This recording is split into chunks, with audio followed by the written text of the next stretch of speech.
Hey, welcome back to another fantastic segment of Psychotronic Coast to Coast.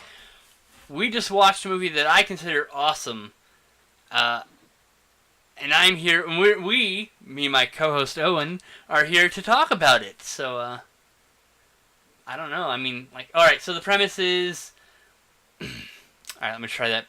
Let me try that transition again from the. We're here to talk about it. I like to be able that on the podcast part you'll be editing out this goof shit and all the other bullshit I end up doing. Like the squeaky chair that I'd like to replace one day. All right.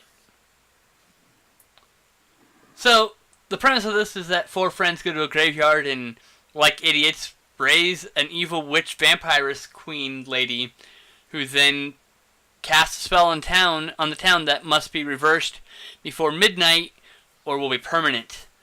That's pretty much the gist of the entire movie. Owen, why don't you take us through it? Alright. So as you established, there's some high schoolers. The beginning of the movie is mostly setting them up. They're kind of characters. You had a jock and a nerd and I don't know what the other guy is. And his girlfriend. Oh, weirdo. He's just a weirdo. LeBron Burton is a weirdo. Yep, he's a weirdo. He's probably a jock too. You know, we'll talk about his costume change, but he's a weirdo. Trust me.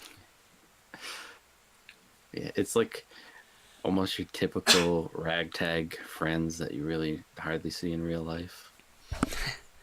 It's always in the movies, like the nerds hanging out with the jock. Oh yeah, because in movies we've got to present everybody so that they could, that the audience has someone to, at least someone amongst their multifaceted, singularly defined characters. I'm the nerd. I can relate to that guy. And I'm not sure how old they were when they made this movie, but they looked like they were in their 20s. They did not look like high school students. It's typical for the 80s films to have 20-year-olds playing teenagers, Look at all the Friday the 13th films. All of them. Every last one of them. Well, they're supposed to be in their 20s, aren't they? They're the counselors.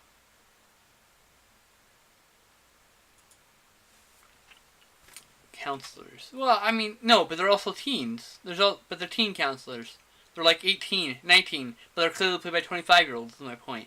And in a lot of these movies, there are actually teenagers, like in Nightmare on Elm Street, high schoolers played by people in their 20s. It's not uncommon at the time of the era, Yeah. So.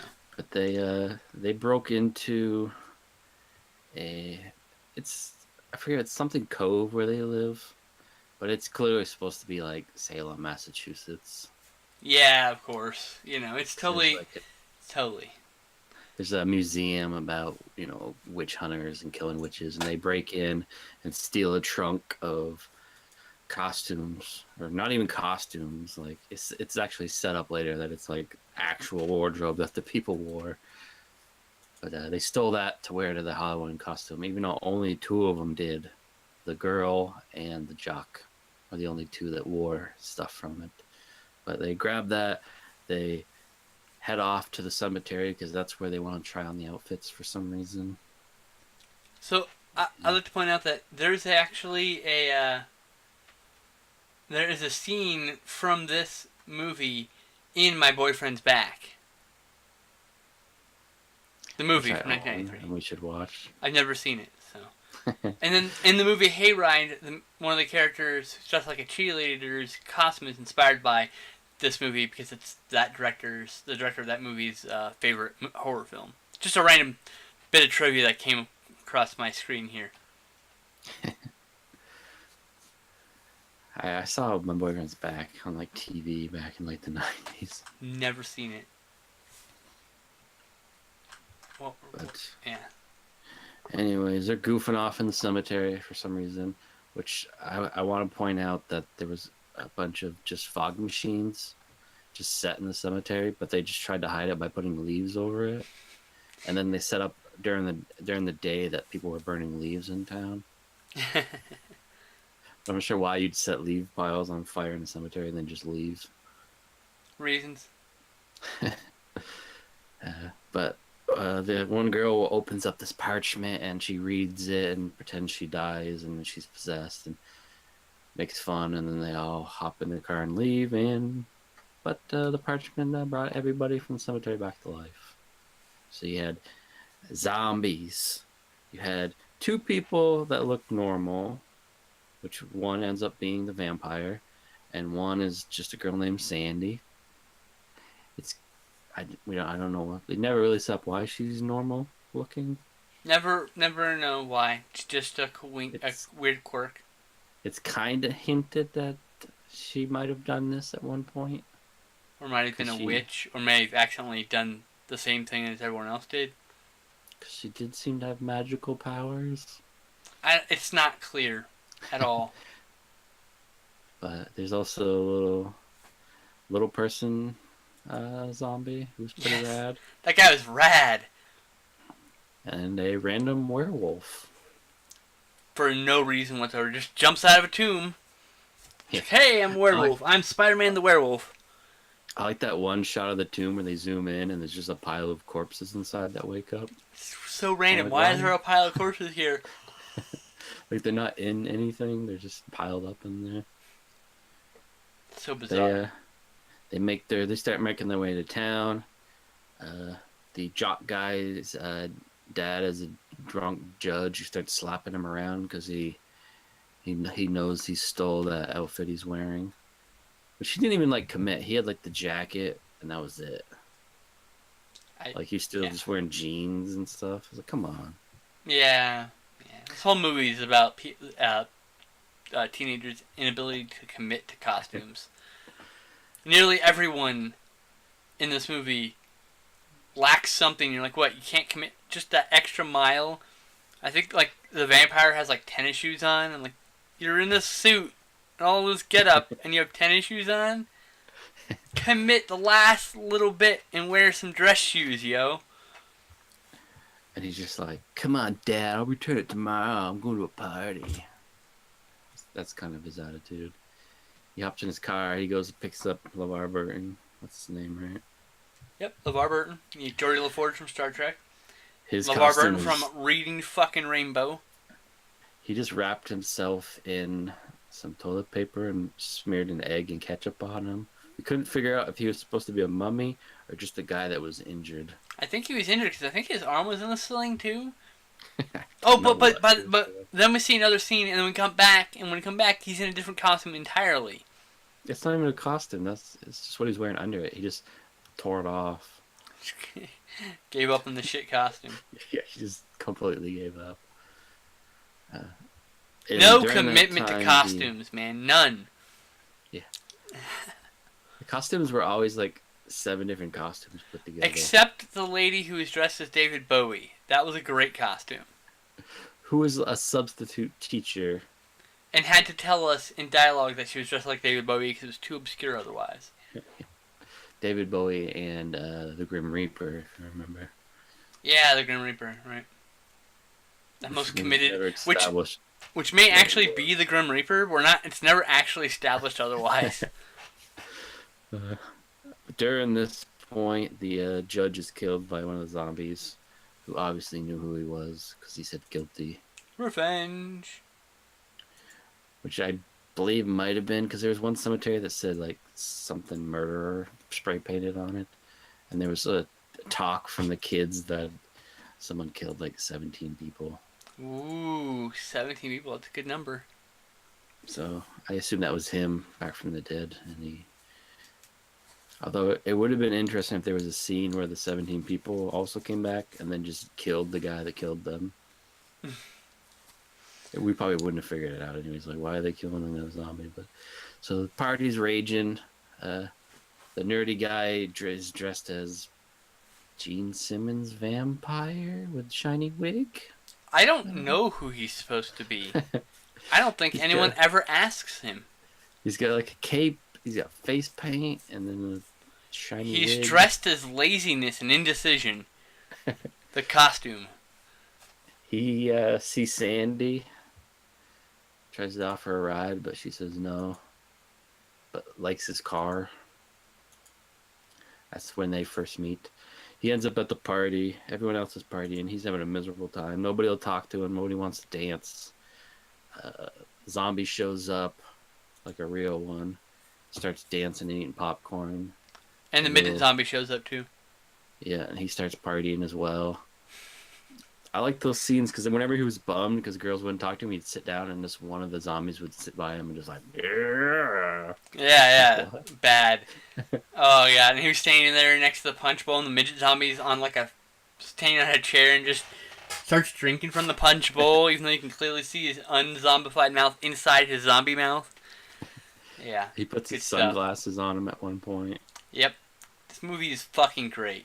It's really I was expecting this to be terrible because usually you hear a TV movie like, oh, this is gonna be bad. No, this was enjoyable.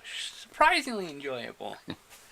Yeah, nerd guy decides to bail once two zombies start trying to have sex on the couch next to him. He doesn't know they're zombies, of course. Yeah, you think they're just people in costume. And so the vampire girl shows up, hints that she used to have a dress like the main girl was wearing, which is hint that it's actually her dress. Yeah, and she says it's my great-great-grandma's, and hinting that that's her great-great-grandma. And she just kept sitting there, like, creepily staring at her, but she saw no mind of it. She's standing in the fucking window, like, backlit by supposed moonlight, creepily staring at this chick while she puts makeup on. Yeah. Pretty sure you get kicked out, yo. And the, quote, chaperone, which is the David Bowie girl, wants more wine. Yeah, she was awesome, dude. They go down in the basement, and that's where the vampire chick finally bites the other chick wearing her outfit. And it was like slow-mo with music playing, and then wine bottles were just shooting off the shelf for some reason. Yeah, it was really cool. I actually really dug that. I guess it's supposed to look like blood. Her like telekinetic vampire witch powers allowed her to fling bottles of wine around while she was being like feeding. Pretty cool. A neat effect. And she turns her boyfriend at some point. See, this is where it kind of jumps back and forth. Like, the party's still going. People are being turned into vampires. Or zombies, assorted other things, yeah. And the nerd guy is hanging out. He picked up Sandy. She's, like, freaking out because everything's different in the town. When obviously setting up that she's not from there. Because it's been 30 years since she died, yeah. Yeah. But they get in a car. She uses her magical powers that she seems to have to make his car go fast, do some drag racing. She wants to go to Makeout Point, and then it seems like the nerd's finally gonna get some, and boom, werewolf. Yep. And not the original werewolf. I'm pretty sure it was the mustache guy with the dogs. Yeah, this one guy got attacked by the werewolf, and then I'm pretty sure that guy turned into a werewolf, and that's the werewolf that attacked him. Lookout Point, whatever it's called.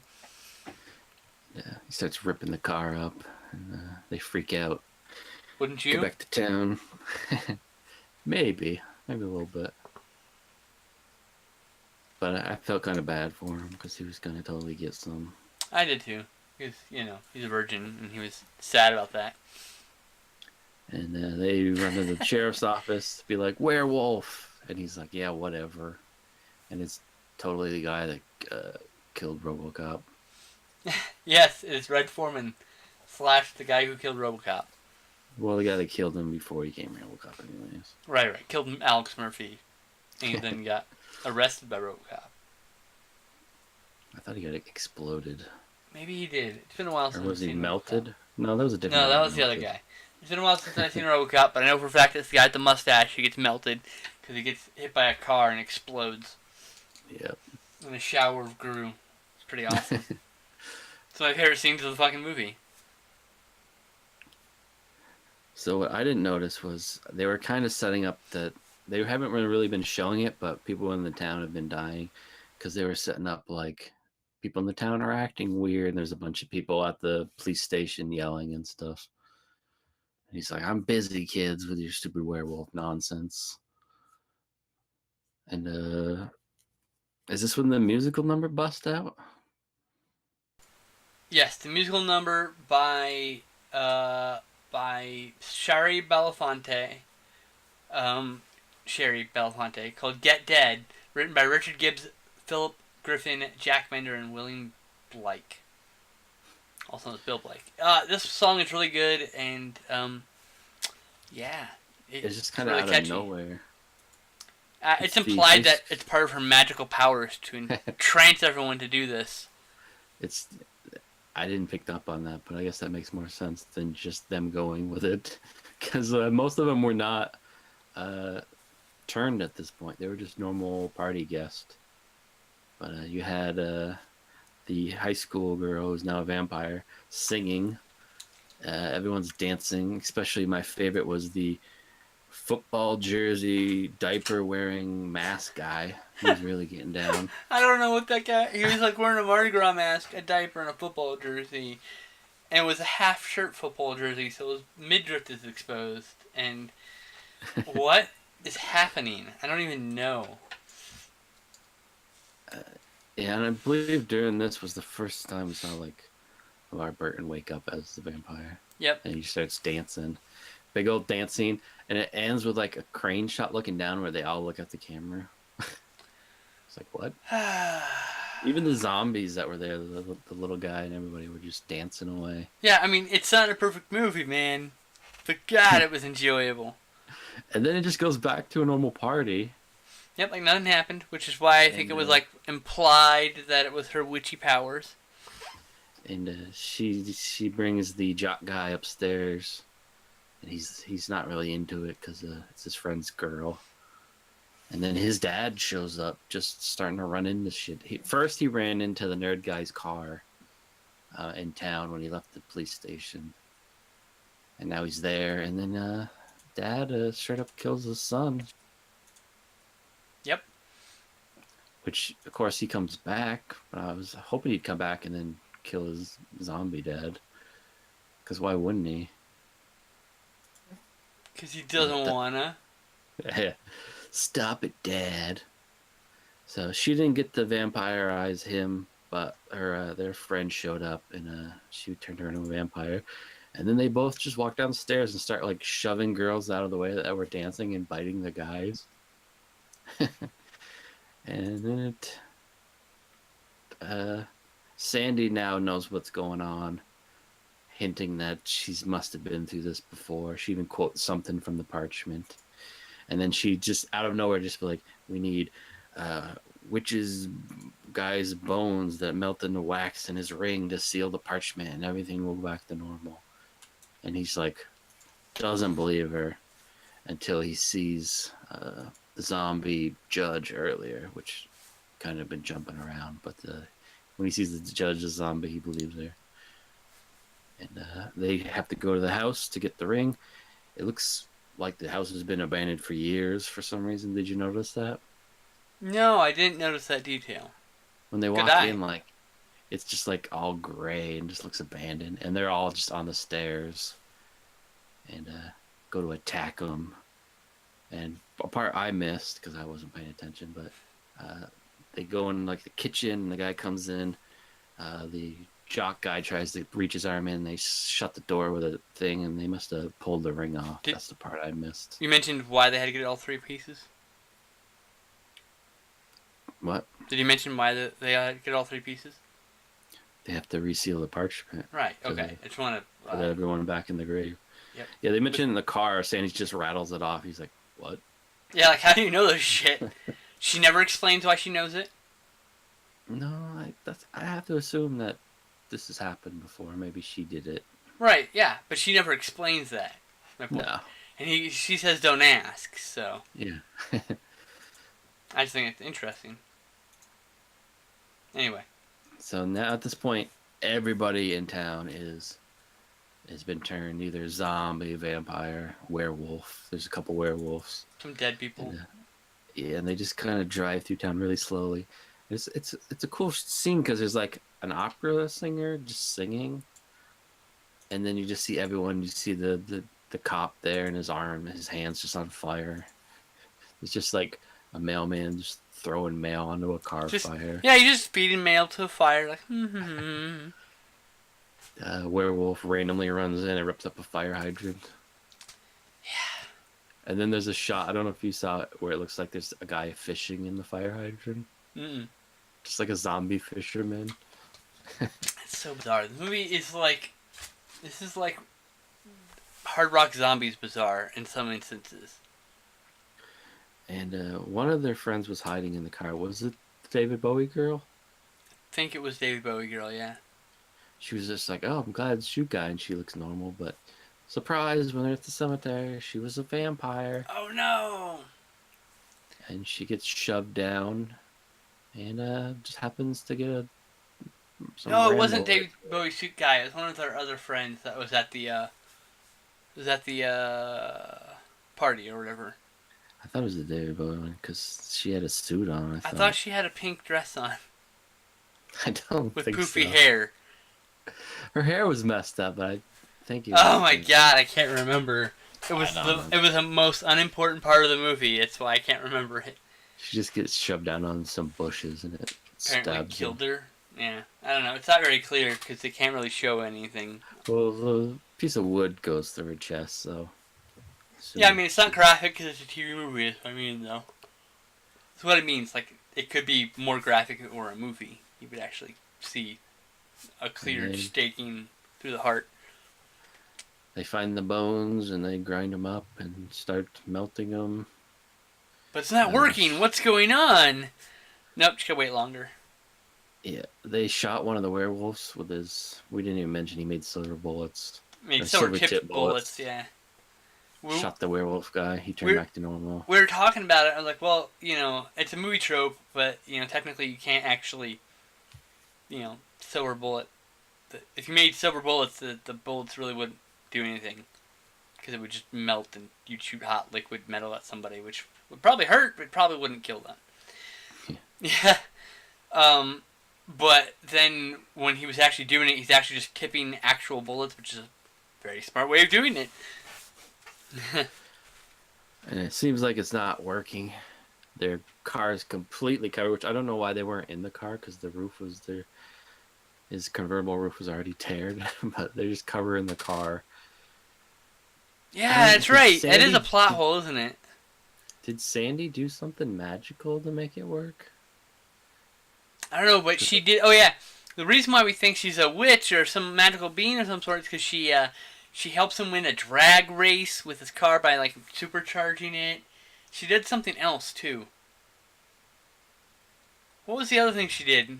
We were like, oh yeah. I remember he was trying to steal the thing with the wax and it's not working, and I thought she like touched it and then it just and she said glowing and everyone I started love glowing, you, and then it happened and everyone just disappeared.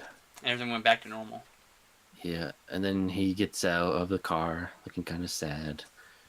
Goes over there. He did this happen to be parked by a grave. He picks up a jacket or something off it, and under it is his initials and her initials with a heart. Yeah, it's a really sweet moment actually. And he touches it and smells it because earlier she set up when she's putting on lipstick. She says Tutti Frutti, so I assume it smells like whatever Tutti Frutti would smell like. Yeah, I suppose. Yeah. And he starts driving away, and we didn't even mention like it's full of actual licensed songs. Like, well, I was gonna get to that. The reason why you haven't seen this on home video, and you have to import this from Germany through Hardbox, which means it's not actually technically licensed, is because there's a million licensed songs. There's songs by Three Dog Night, Barbara Lewis, Sam Sham and the Pharaohs, Creedence Clearwater, Del Shannon, the Guess Who. It just, there's not gonna, it's a lot of licensed music, and it's all uncredited because it's not mentioned in the credits at all. Probably because it's all owned by the parent company, but it's unlicensed uses, and so that's probably why we're not getting on home video. Shame. Now, another plot hole. When did Sandy have time to make that request? Because she calls up the Wolfman, the radio guy, at some point and request a certain song to play at midnight. Bro, she can make a car go super fast, and you're asking why she can't make a magical phone call to Wolfman Jack? I am asking that. She made a magical call to Wolfman Jack. There we go. Problem solved. And then, Once you introduce that she's magical, doesn't matter. and then a song plays. I don't remember what it is. It's something like "Forever Yours," but not that song. Right. And he sits there and listens to it and gets a smile on his face and drops the top for Sandy. Because everyone's gone at this point and his car is fixed. So I have to assume everyone's just It's past midnight, too. And Yeah. back in town. Yeah, it's past midnight. Probably all going home, you know. And then I They're told... wimps. That's the end of the movie as he drives off. But my ending would have been he would have shot himself. How fucking dark, man. He wants to be with Sandy. Oh, whatever. It's his first love. He'll grow up. It's not the end of the fucking world. And then he realized Sandy's just standing in the graveyard alive, shocked that he shot himself.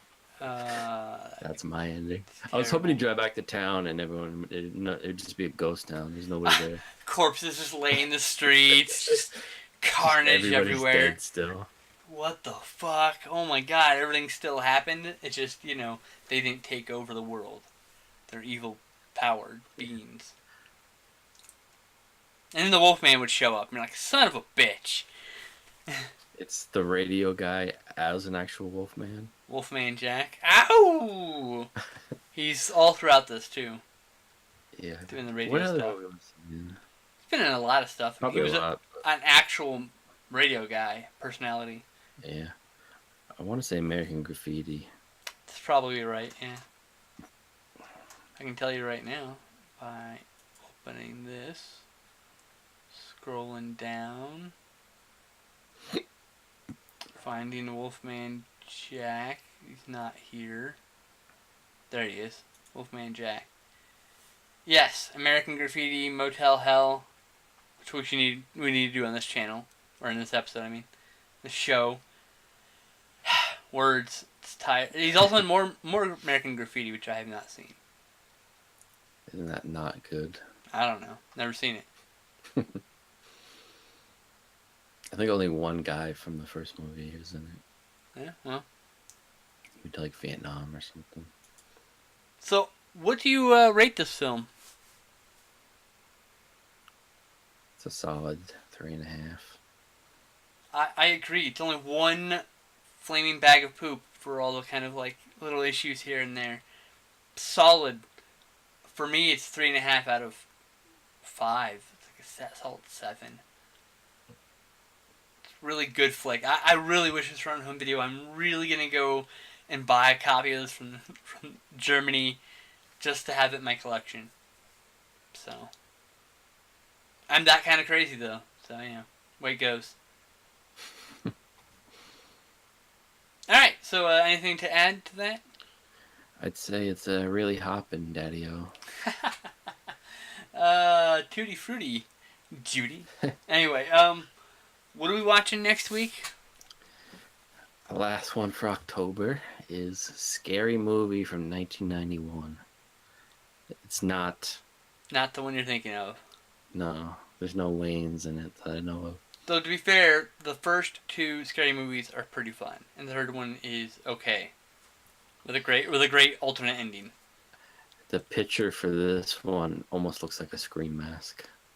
Wow, In the background. that's kind of awesome.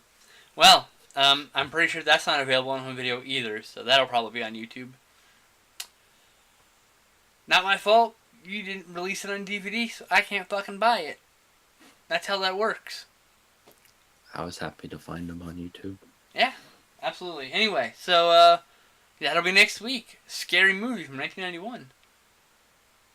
Go watch The Midnight Hour. Watch the Midnight Hour. It's on YouTube. If I remember, I'll put the link in the doobly-doo. It's worth it. You should remember to put my link too, you jerk. Yeah, you gotta remind me. I'm terrible at that. I am. I'm really terrible at it. Hell, half the time, it's like 2 weeks later I remember to put the fucking Amazon link in there. Okay, maybe not half the time. A few times. But, like, oh yeah, I should probably put the Amazon link in this so I can actually maybe make a penny or two. Hey, I made a penny or two this month. Yay! I used that penny or two to buy Mill Creek collections for this fucking show, by the way. I assume ones that I don't know. I got some martial arts collections, so we can do some martial arts films on this channel too. Yeah, I've been pretty horror heavy lately. Yeah, well, it's fine. But we'll watch a little bit of everything. We're not stuck to any genre. We'll probably end up watching an art house film or two eventually, just because it'll just fucking randomly show up. We're like, oh, we thought this was something else. All right. Dipping into some children's movies. Yeah, that'll happen too. Back to school. Maybe for back to school in January. Oh, God. Anyway, so we'll see you guys next week for Scary Movie from 1991. Take it easy, folks. See ya. Peace.